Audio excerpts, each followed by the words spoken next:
Hi, my name is Ammon Carver, and today I'll be showing you how to style a slick back low bun using Fromm Pro pins and tools.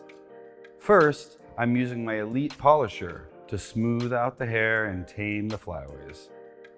Now, using my Fromm sectioning comb, I'm creating a straight and precise part in her hair, leaving out 2 sections at the front of the hairline.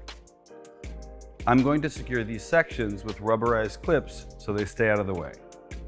Smooth the hair into a pony 2 inches above the nape. Here's a pro tip. To avoid struggling with tension and maintain that maximum hold, take diagonal sections and build the foundation of the ponytail as you go. Add your favorite product as you work the hair into place. The boar bristles in the Elite Polisher will evenly distribute product in the hair for that sleek, wet look. Once the hair is in place, secure the pony with a string. Divide the pony into 2 sections and work in the desired product using the Elite Polisher. Now twist the 2 sections into a rope braid, wrap around the base and secure with pins.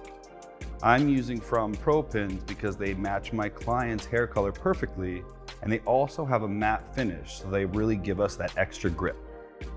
And here you have our finished look, a sleek, slick back chignon.